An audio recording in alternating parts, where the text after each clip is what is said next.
150 years ago, a song was born, not just as a melody, not just as a slogan, but as a mantra, a cry that stirred the soul of a nation fighting for its freedom. Vande Mataram, Bankim Chatterjee's immortal composition, did not only echo across villages and cities, it echoed across the bars of prison cells, across the gallows where revolutionaries kissed the noose, across the hearts of millions who marched for India's freedom. Today, the Lok Sabha marked the 150th anniversary of our national song, with Prime Minister Narendra Modi initiating a special discussion in the House, calling it a matter of pride to be witnessing the historic occasion of Vande Mataram completing 150 years.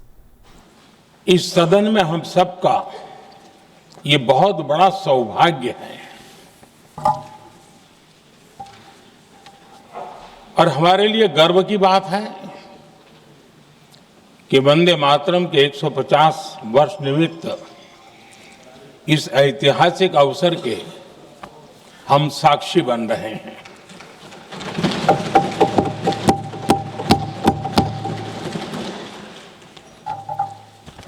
एक ऐसा कालखंड जो हमारे सामने इतिहास की अनगिनत घटनाओं को अपने सामने लेकर के आता है। ये चर्चा सदन की प्रतिबद्धता को तो प्रकट करेगी, लेकिन आने वाली पीढ़ियों के लिए भी, दर पीढ़ी के लिए भी ये शिक्षा का कारण बन सकती है अगर हम सब मिलकर के इसका सदुपयोग करें तो। While noting that Vande Mataram stood like a rock and inspired unity despite British oppression, the Prime Minister reminded Parliament that when Vande Mataram completed 100 years, India was in chains once again under the emergency. Vande Mataram के 100 साल हुए तब देश आपातकाल की जंजीरों में जकड़ा हुआ था।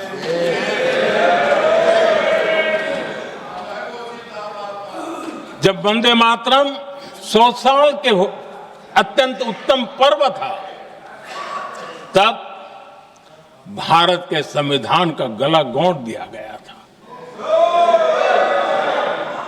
जब वंदे मातरम 100 साल का हुआ, तब देशभक्ति के लिए जीने मरने वाले लोगों को जेल के सलाखों के पीछे बंद कर दिया गया था। जिस वंदे मातरम के गीत ने देश को आजादी की ऊर्जा दी थी, उसके जब 100 साल हुए तो दुर्भाग्य से एक काला कालखंड हमारे इतिहास में उजागर हो गया। हम लोकतंत्र के गिरोह में थे।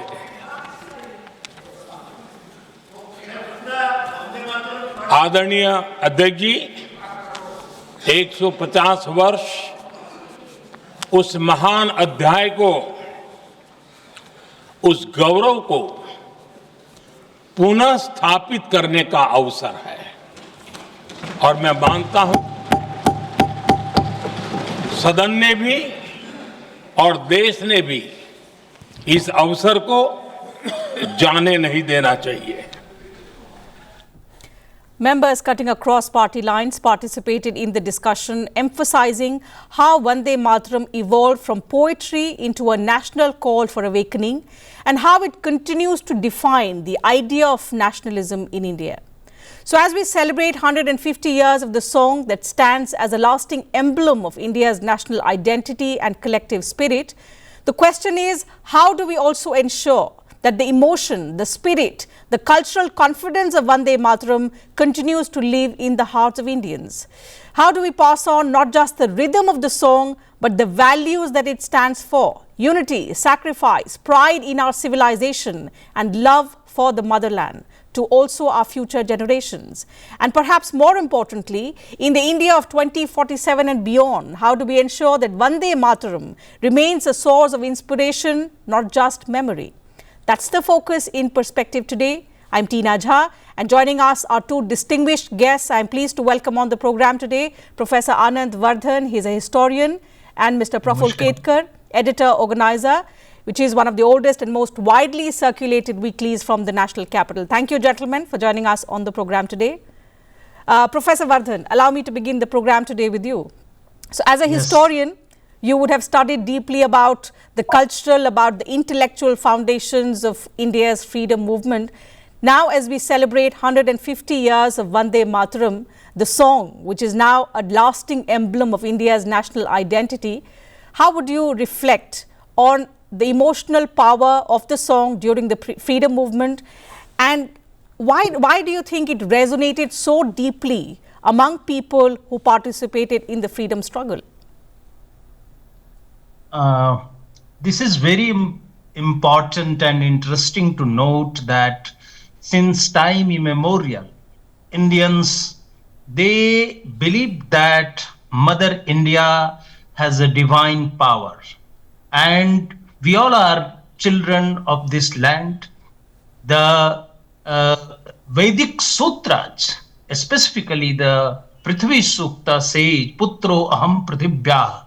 So there was a great sense of belongingness with this land, a land that has a kaleidoscopic, panoramic, scenic beauty, and a land that is very fertile. So what is important for us that is the shastric, aspect of the Vande Mataram, because it is just not in ancient text that Uttaram yat samudrasya himadrasya dakshinam varsham tad bharatam nam bharati yatra santati. This concept has evolved. It endured up to the age of Bankim Chandra. So when Bankim Chandra was composing this poem, there was a great flow of emotion, a very profound sense of nationalism, patriotism is imbued in that, and Pradhan Mantri has very correctly said it is like a mantra for the nation. If you will study the ancient inscriptions, we have an inscription from Mandsaur depicting what India is. As a mother goddess it is. So you will be surprised to know that in inscription itself it has been mentioned Chatur Samudrant Vilola Mekhla A Sumeru Kailasahat Payodharam Vant Avant Isphut Puspahasnim Kumar Gupte Prathvim Prasasti. So the third line is very important. Vant Avant Isphut Puspahasnim. This mother goddess India, she is smiling with, and that hasya is Isphut. So this Sujalam Suphalam Malaj Sitalam, it is almost the similar sense of patriotism which is reflected in the writing of Bankim Chandra, who was just not aware of the shastric nationalistic concept of India. He was one who had studied with great sincerity the glacier report, in that the movement of sannyasis was well depicted. The second important thing is that there was a war cry, Bandau Mata Bhavani, against the company movement that was led by Fatah Bahadur Shahi.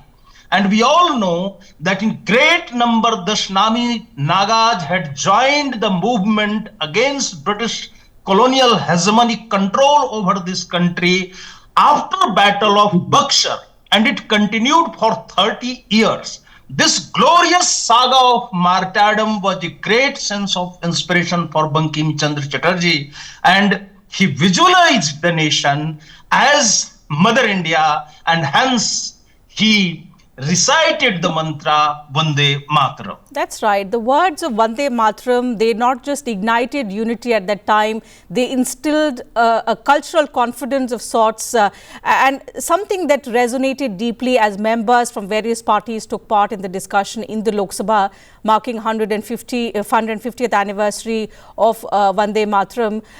Mr. Ketkar, what resonated through the members' remarks was that Vande Mataram was not just a song. It's not just a song. It's an emotion. Today, as we celebrate 150 years of that melody, which became a movement, how do you think young India today connects with that emotion? Does the India of today connect with that value that Vande Mataram resonated during the freedom struggle? Tina, there may be, the political side of the discussion, and there were certain political comments made by members. But one thing that was common, that Vande Mataram was an inspiration, a song, a mantra that inspired the freedom struggle across the ideological lines. That is for sure that has come out from today's discussion. That's right. But what is important that Prime Minister has said that if somebody can visualize what kind of Bharat Mata that we want even 75 years before the actual independence, as Professor Bardhan rightly said, it was nothing but a re-manifestation, or what Maharshi Aurobindo has said, it was a revelation of the old mantra. So Mata Prithvi Putroham Prithivya was not just a imagination of some old rishi. For us, the entire earth, and especially the Bharat, is a sacred land, and that sacred land has been revered by each and every child, irrespective of language and ways of worships. That sense was, re-manifested in the form of Vande Mataram. That's why it got connected with each and every part of India. But when you are talking about, today's India, as Prime Minister rightly said, what kind of India we are imagining? He said, if somebody can imagine the independence, the Swaraj of India through Vande Mataram, we can imagine Samruddhi and Vikas of India for next 25 years. So when you actually see the challenges today, where we need to reignite our skills, our efforts, our entire energy to galvanize resources, utilizing your own abilities for the sake of reverence for Bharat Mata. That sentiment, if you can do that for freedom struggle, you can do that for Vande Mataram. The beauty of Vande Mataram is it is a true Indian philosophical song which brings in the spirituality and the prosperity together.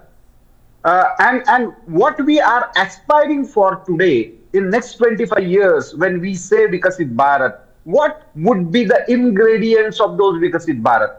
Where would be standing when it comes to the technological part of it? Where would be standing when it comes to the self-dependence part of it? What would be our situation when it comes to the population and the food grain? How are we going to serve Bharat Mata by our work? How would we inculcate the sense of duty while expecting the rights for each and every citizen? All these questions needs to be addressed by the present generation. And I believe that this debate, almost a 10-hour long debate on Vande Mataram, would reignite those questions. That time it was more about the independence struggle. Now it is more about how to make Bharat great again. Absolutely. As we move towards nation building, Professor Bardhan, our goal is to become a Viksit Bharat by 2047. One thing that Vande Mataram can reignite amongst all Indians is that sense of unity, that sense of togetherness, and that sense of purpose to take our nation to greater heights. At a time when the Britishers tried to divide us, Vande Mataram ignited unity. This is something that the Prime Minister also stressed upon in his remarks in the Lok Sabha today. How do you think that Vande Mataram can once again inspire the India of today, inspire the contemporary India to learn from Vande Mataram and the spirit that it stood for as we move towards our Viksit Bharat vision? Every country needs a mantra. Mantras are just not seed syllables which ignite your mind and your spirit, your body. They play a very pivotal role in bringing a desirable change in Indian society. I would like to explain you that after 1857, there were endeavors made for forming some political organizations, but they were not having a very clear mission statement. What is significant is that Bankim, he composed a poem that actually reflected the spirit of the nation. I would like to quote Rishi Paplad saying, Atrapi Bharatam Srishtham Jambu Dvipe Mahamune. Atrapi Bharatam Srishtham Jambu Dvipe Mahamune. And this mantra, Atrapi Bharatam Srishtham Jambu Dvipe Mahamune, is remarkably significant because this spirit had continued. You can see Vande Mataram Society was formed, Vande Mataram Patrika magazine was being published, Vande Mataram processions were started in that period, and it has a remarkable impact on the thought process of the people of that era. Like Nivedita wrote Kali the Mother, or Varindra Kumar Ghosh wrote Bhavani Mandir, or Vande Mataram Patrika was established by Bipin Chandra Pal. Everywhere you will find that there was a concept of rebuilding of the nation, breaking the colonial chain and making India independent, a sovereign nation. Now we have a bigger challenge that the colonial impact governing our brains has to be removed forever, and we must have to evolve our own indigenous model for development. We have to rediscover and reconstruct our history the way we have lived in this country, and we remember our history. So if we want a Viksit Bharat, a developed India, what is required first? A strong national sense of unity and integrity. Second important thing is that we will have to show determination for development, dedication for development, diligence for development. And for that, there is a need of a, you can say, self-exhilarating and something which is self-inspiring. And nothing can be greater than this mantra Vande Bharat. So if Prime Minister is aspiring to make India a powerful India, and the Pax Indicana has to be realized by the whole world in this era, which I consider as a transition period where we are trying our level best to evolve India as a great cultural nation, a nation dedicated to knowledge, and a country which is very powerful in terms of military might, also in terms of industrial development. So for all such achievements, the role of Vande Mataram as a soul, a steering message and mantra is remarkably significant. So in practical terms, Mr. Ketkar, the Prime Minister, when the Prime Minister says the government is making all efforts to restore the glory of Vande Mataram for the future generations, in an age where we are all engaging through different mediums, it's a very fast-paced medium, it's digital, it's visual, it's global, and the manner in which the information is passing on from one place to the other, it's important to evoke that same spirit, that same cultural confidence that Vande Mataram once had in India amongst the Gen Z, the Gen Alpha, when we say the future generations. The question to you is, what could that restoration look like in our cultural spaces, in our public lives, also in the manner the media is functioning, to also our educational institutions? All of that has to have that approach to ensure that Vande Mataram and the emotion attached to Vande Mataram remains alive, remains relevant to the current and the future generations. Tina, See what had happened when Vande Mataram was, became a popular song, slogan, mantra. That 1857 War of Independence was over. Indian revolutionary movement was regrouping. The intellectual movement and the English educated intellectual movement of India was coming up. There, British was trying to build a narrative about India that India has no history of its own. It is the British who are creating the Indian nationhood. And there was, a sort of intellectual challenge to this, that was, we have been nation since ages. You need not teach us. We are not the nation state in the European sense. As Prime Minister said in his recent remarks, that we need to get rid of all our colonial, symptoms and mindset. He was simply mentioning it. You asked about the unity aspect. What was the reason?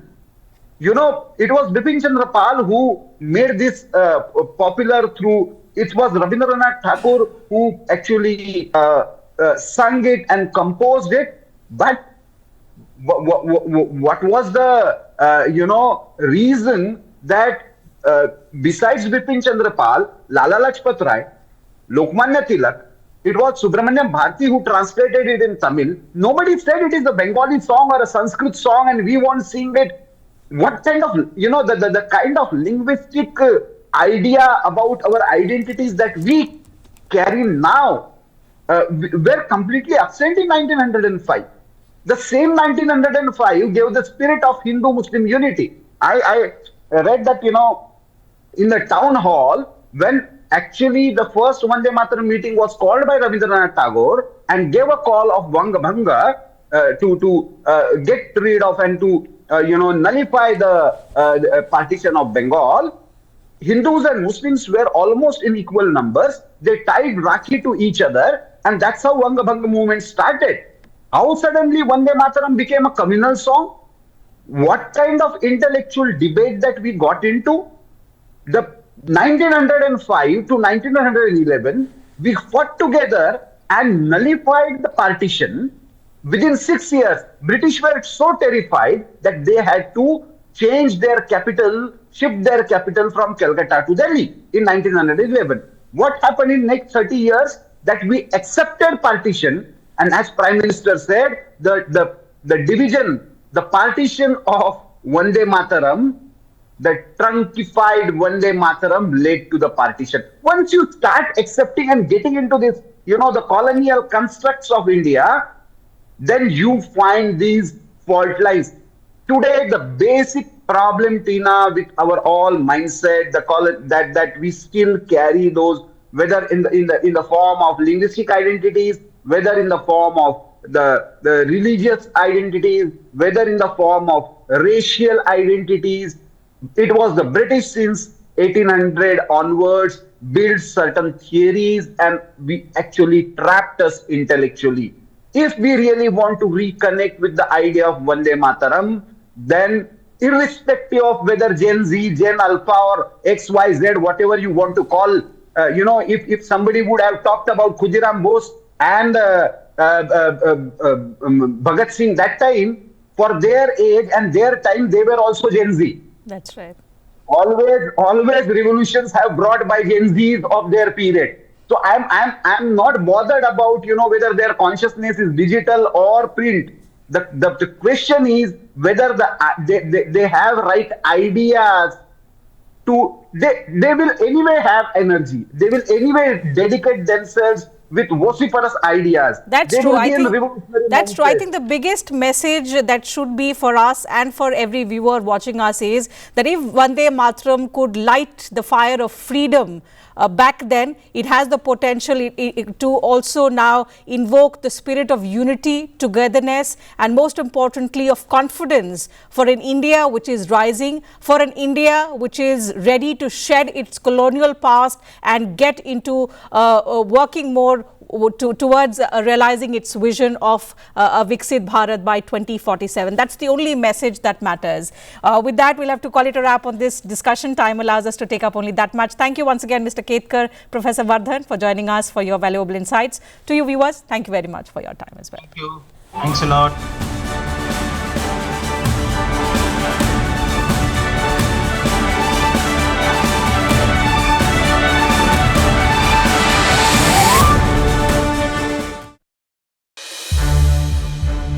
संसद TV के और भी programmes देखने के लिए subscribe करें हमारा YouTube channel और हाँ, इन्हें लाइक और शेयर करना ना भूलें।